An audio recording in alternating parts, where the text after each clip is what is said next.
We continue this morning in 1 Peter chapter 4, and we'll be looking at verses 7 through 11 in just a moment.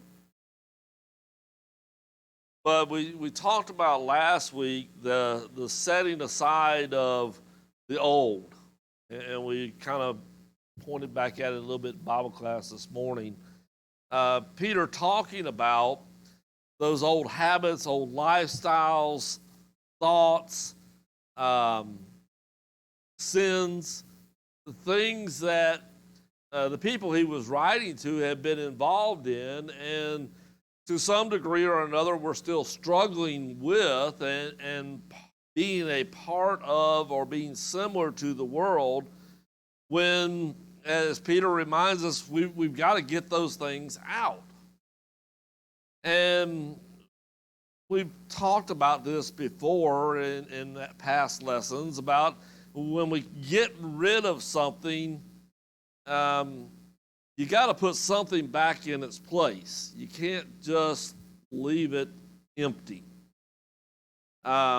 If we do, we end up just going back to those same old habits, same old things. But we've got to take that habit and replace it with something else. And so this week, as we look at our passage, Peter gives us what that different lifestyle is supposed to be. And it's really, in the light in which Peter presents it, is fairly simplistic to talk about, but also kind of overlaps what we were talking about in Bible class a little bit. And it is not always as simplistic to do as it is simplistic to talk about. Let's begin by looking at 1 Peter chapter 4, verses 7 through 11 together. Peter says, "The end of all things is near. Therefore, be alert and of sober mind so that you may pray. Above all, love each other deeply, because love covers over a multitude of sin. Offer hospitality to one another without grumbling. Each of you should use whatever gift you have received to serve others as faithful stewards of God's grace in its various forms. If anyone speaks, they should do so as one who speaks the very words of God. If anyone serves, they should do it with the strength God provides, so that in all things God may be praised through Jesus Christ. To him be the glory and the power forever and ever. Amen." So Peter starts this reminder, this transition from old to the new by saying, the end of all things is near.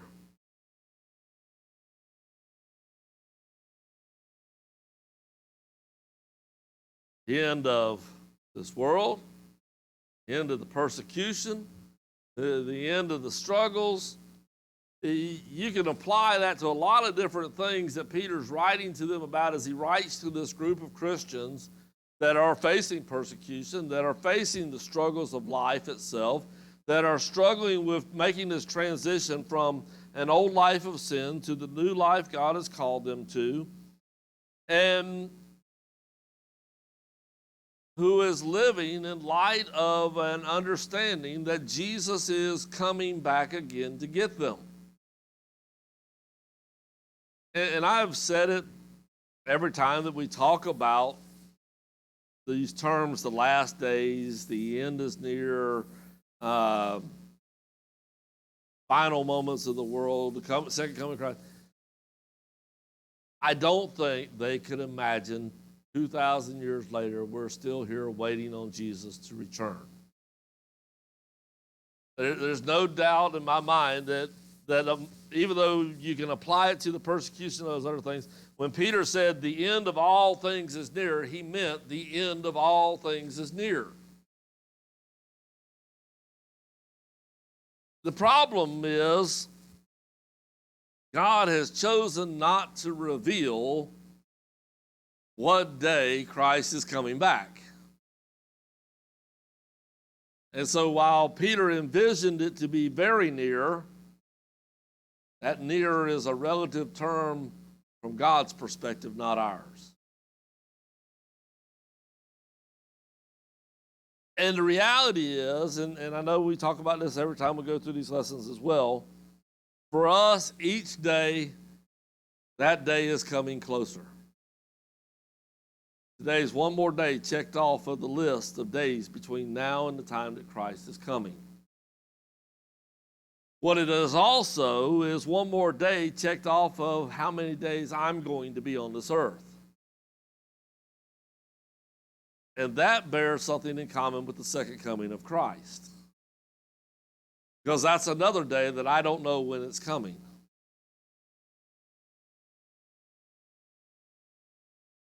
People think I've got a long ways to go. Might not last the next 5 seconds. We don't know. And so as we think about this in terms of what Peter is writing to them, there are a couple of things that are true, regardless of whether it is the second coming of Christ that takes place or whether it is my death that takes place. The end is near.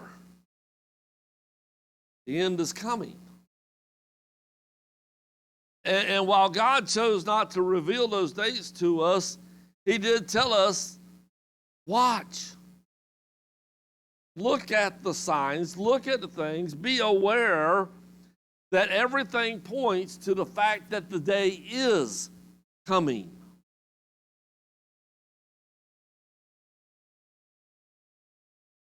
And if the day really is coming, then as Peter says, we better be prepared for it. And the preparation is the same, whether I'm preparing for Jesus Christ to come back while I'm alive, or whether I'm preparing to go to sleep and wake up when he comes back.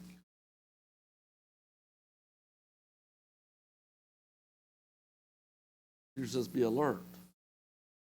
Be aware it's coming. Be sober. And we talked about this term sober early in our lessons in 1 Peter. Clear of thought. Clear of purpose, of our ability to look at a situation and judge, how do I need to respond in this situation? There needs to be a very somber, very thoughtful, very committed approach, thought out. How am I approaching the last days that I have on this earth? Regardless of which thing brings that end.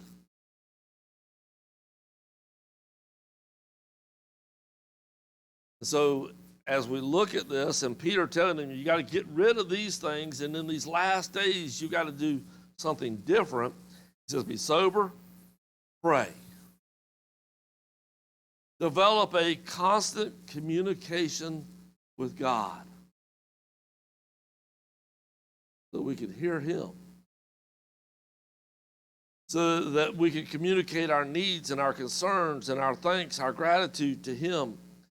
And he says, live and love.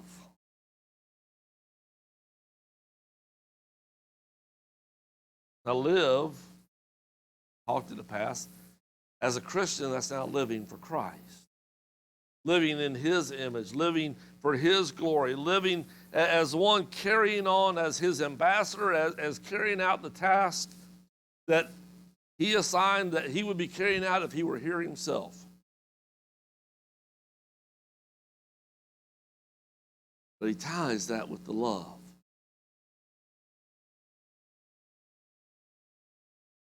Last week, we saw those lifestyle choices that they were struggling with. And to replace those things in his life, Peter says, put the focus on others. You see, when you go back and you look at that list of things that they have been doing, every one of them boiled down to self-gratification, self-satisfaction. How does it make me feel? How does this make my life seemingly more enjoyable, seemingly better, right here, right now? Peter says that's not what the new life is about. The new life is not about self. It's not about my self-gratification. It's not about my self-reward. It's not about seeking my own good. This new life is all about seeking the glory of God. It is about seeking, as we talked about a couple weeks ago, how to be a blessing in the lives of others, which has the end result of me being blessed by God.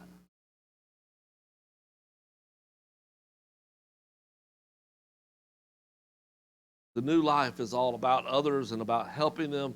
But in order for us to do that, we've got to prepare ourselves. It goes back to our being alert, being sober, being planning and mindful about the future that lies before us, looking for ways to implement a lifestyle of caring about others over one that is focused on self. That time has to be spent in prayer. It has to be spent seeking God's guidance, His wisdom, seeking His vision for our life and how He wants us caring for others. It's got to be an evaluation of self to identify what are the ways in which God has already blessed me. What are the ways in which God has enabled me with talents, abilities, means, by which I can then take the focus off of me and instead put it on serving Him and serving others.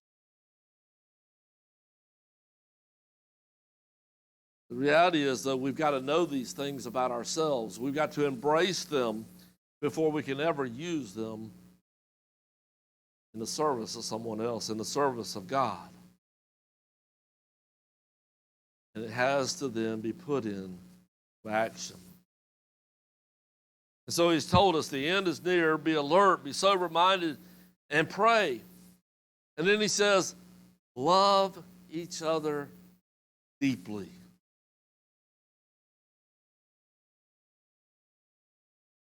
That's the same message John was calling us to in our study so far in 1 John.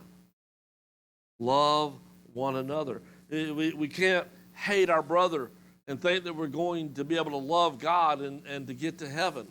We've got to love one another. Peter calls for us to develop a love for one another that becomes so deep, so valuable to us, that when we do stumble against one another, when we do fall and do something harmful to one another, that love outweighs it. He says that love covers a multitude of sins between us, between God and us.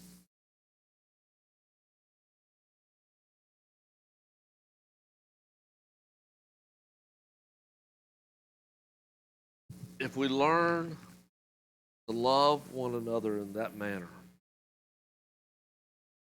far outweighs the moments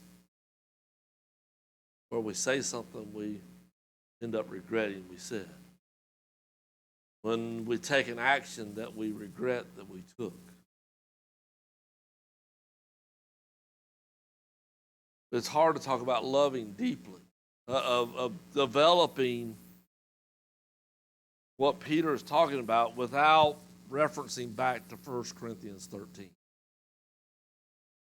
And I know we've looked at this passage before. We've studied it in depth before. 1 Corinthians 13, verses 1 through 8, is just the reminder to us that we get over and over again about what love looks like, what love acts like, what love is.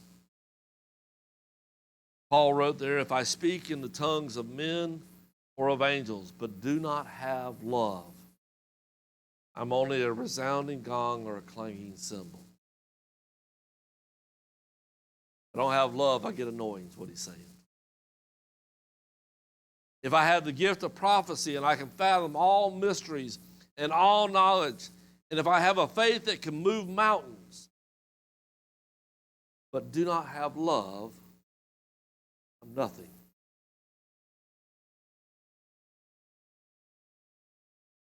If I give all I possess to the poor, give my body over to hardships so that I may boast,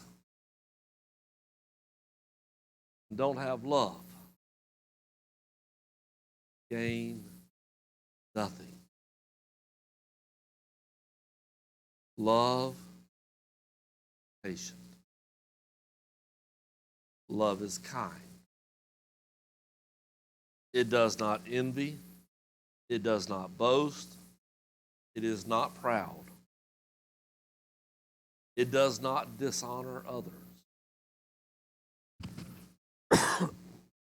It is not self-seeking. It is not easily angered.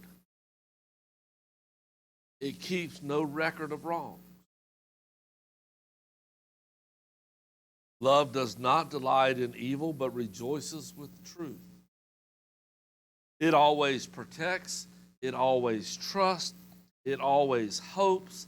It always perseveres. Love never fails. Paul goes on to talk about how there are other things that'll cease, prophecies and the sort. He comes back and says that love always lasts, never fails. That is the description of the love that God has for us. It is a description of the love that God is calling us to have for one another. And as we talked about when we studied this in depth, we come to the realization that this is not an emotion. It's not a feel-good. It's not something that we float in and out of. It's here one moment and it's gone the next. That kind of love, that kind of emotion never makes it to this level. It never gets to the point that it doesn't keep track of wrong.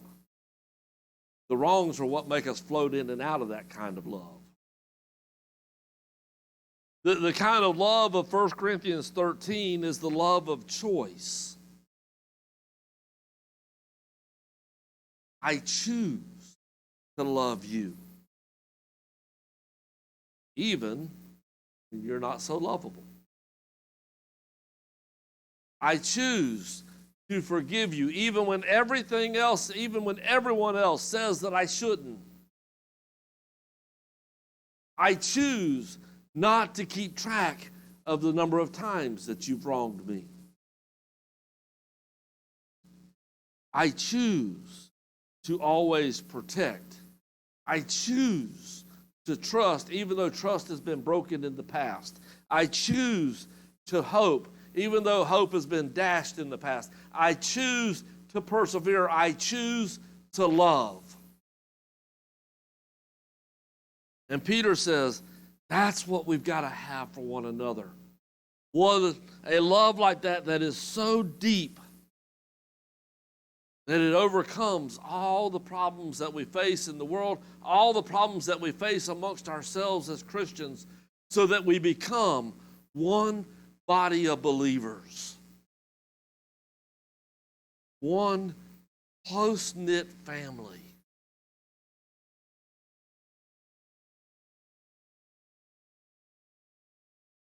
So that we can move on to do the other things that he calls us to.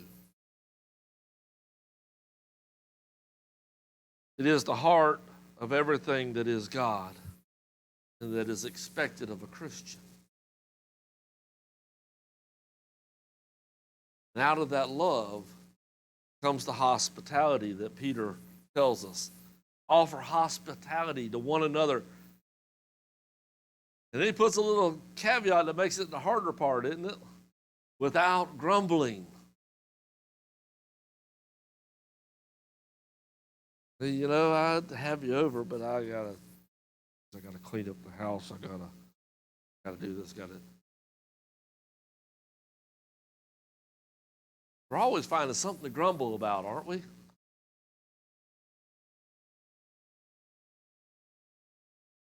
Love without grumbling.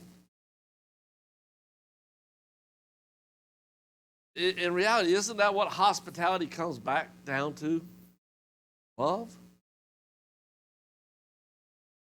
I have someone in my house because I extend love to them. I have someone out to dinner with me because I extend love to them. I go to the park. I do this. I go, whatever it is that I'm doing that shows my hospitality, my generosity towards them, my care, my concern. It's really just my love in action towards them. Talked about from 1 John this morning. Not how I say I love you, it's how I show you that I love you.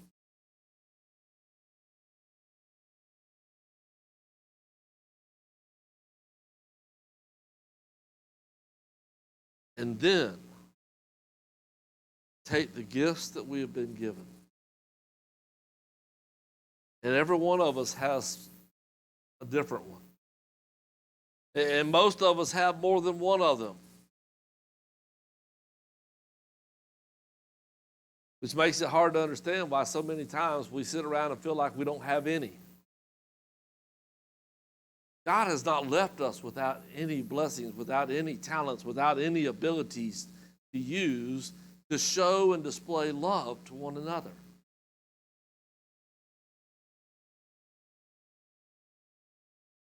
Some of us show our love in the way we cook, the way we sew, the way we work, the way we sing. I mean, all sorts of different ways.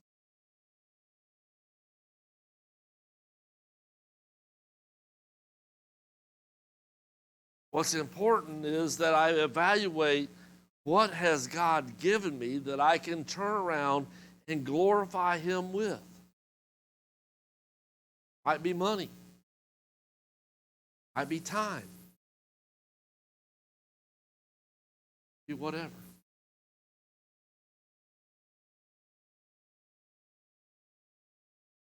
Jesus told us a parable.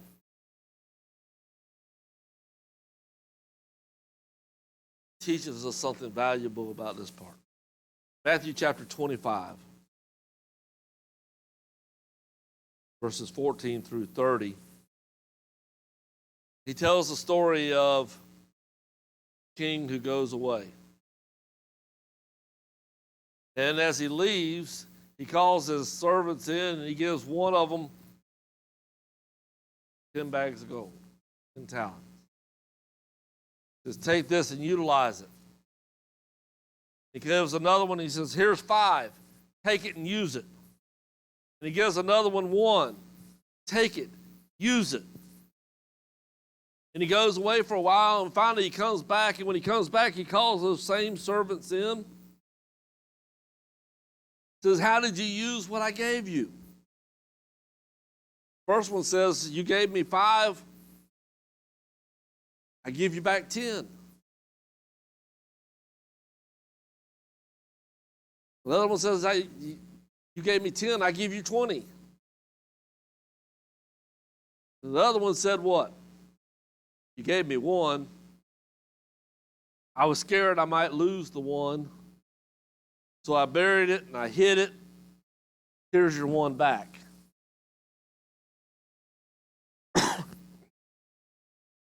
The master said, you wicked servant. You could have at least put it in the bank where it drew interest, and I'd have had some return on my investment.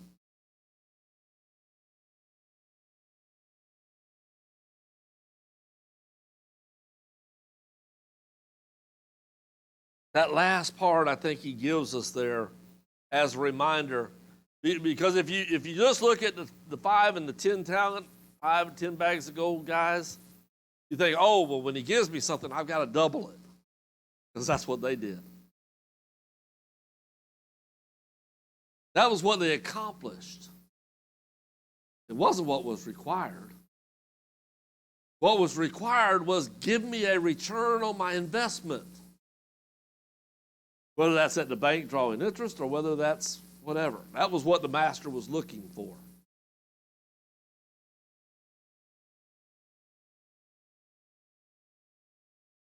But he thought that it was wicked.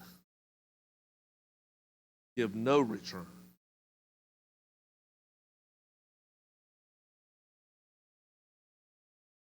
God's looking down at us. He's given us all different levels, whether it's hard to believe, might be just the one. I'm really struggling to think there's some one talent people out there.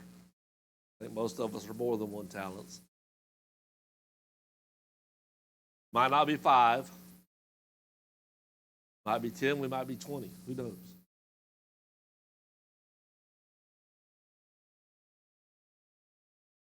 God is just looking for us to use what we have and give a return on investment. It might be 1-fold, it might be 10-fold, it might be 100-fold. Sky is the limit. Because what we'll find is when we begin to apply what God has given us in a way that is loving, in a way that is caring, in a way that serves other people rather than ourselves, God will always give greater increases than what we thought we could achieve.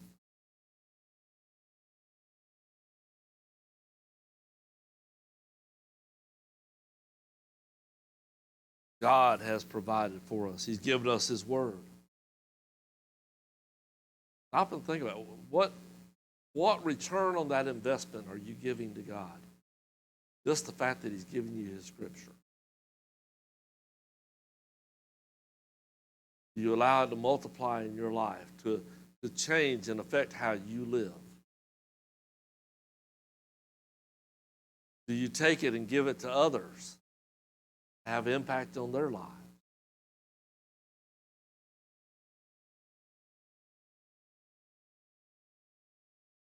What do you do with your wealth, with your time, with your baking, your sewing, your singing, praying, your teaching,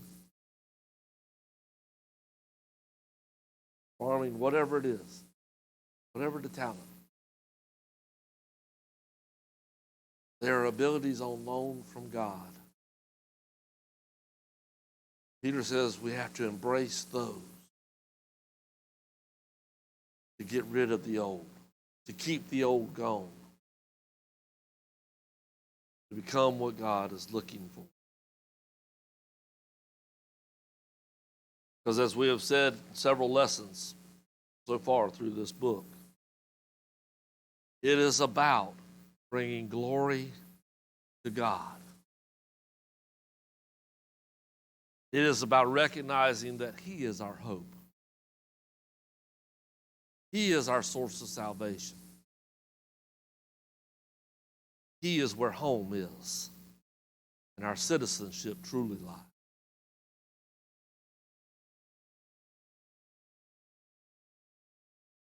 And as we talked about in 1 John this morning, got to give my best, whatever my best is. I've got to give my best with what God has given me. The lesson is yours this morning. If there's something we can do this morning to help you in your walk with Christ, we always want to extend the invitation because God has extended it till the day He calls us home. We're here to love, support, encourage, pray with, offer the waters of baptism, whatever is necessary. You'll let us know how we can assist you as we stand together and sing. Jesus is mine. Oh, what a foretaste of glory divine, heir of salvation, purchase of God, born of his Spirit, washed in his blood.